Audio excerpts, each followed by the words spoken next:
સુરત શહેરમાં બાળકો ઉઠાવવાની અફવાઓ જણાજણો પોલીસ એક્શનમાં આવી છે। પોલીસ દ્વારા સ્કૂલ વાહન ચાલકો સાથે મહત્વપૂર્ણ બેઠક યોજાઈ હતી, જેમાં બાળકોની સુરક્ષા મુદ્દે સ્પષ્ટ અને કડક માર્ગદર્શન આપવામાં આવ્યું। આ બેઠકમાં શહેરની 17 જેટલી શાળાઓના વાહન ચાલકો અને ડ્રાઈવરો હાજર રહ્યા હતા।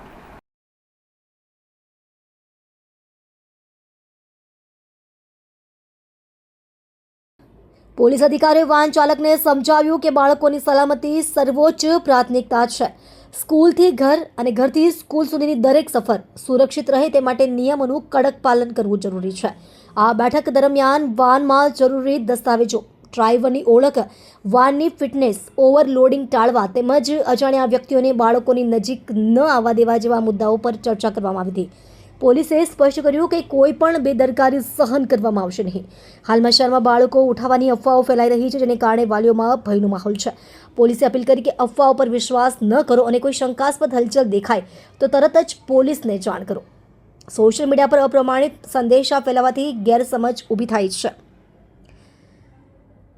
વાલીઓ અને બાળકોમાં જાગૃતિ લાવવા માટે પોલીસ દ્વારા આ પહેલ કરવામાં આવી છે। સુરક્ષા નિયમોનું પાલન, સાવચેતી અને સહકારથી જ બાળકોની મુસાફરી સુરક્ષિત બની શકે છે। અડાજણ પોલીસનો સંદેશ સ્પષ્ટ છે કે બાળકોની સુરક્ષા મુદ્દે કોઈ લાપરવાહી નહીં, કડક કાર્યવાહી જરૂર થશે। આજરોજ અડાજણ પોલીસ સ્ટેશન વિસ્તારમાં આવેલ વિવિધ શાળાઓના વાહન ચાલકો અને તેના કેપ્ટનોની મિટિંગ રાખવામાં આવેલી, જેમાં કુલ 60 જેટલા ડ્રાઈવરો આવેલા હતા।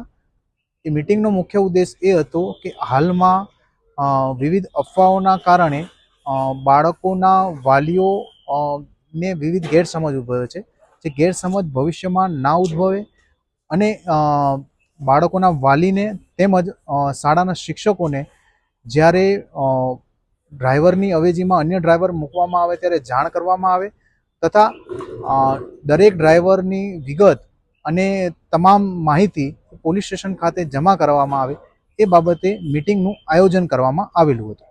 સર, કેટલી શાળાઓના ડ્રાઈવરો આવેલા હતા અને શું શું વિગતો સમજાવવામાં આવી હતી? લગભગ 16 થી 17 જેટલી શાળાના વાહન ચાલકો આવેલા હતા અને એમાં એ લોકોને સમજ એ જ કરવામાં આવેલી હતી કે જેમ જ્યારે વાલી અથવા તો શિક્ષકને જાણ કર્યા વગર તમે ડ્રાઈવર બદલો છો તો તેના કારણે વિવિધ ગેરસમજ ઉદ્ભવતી હોય છે।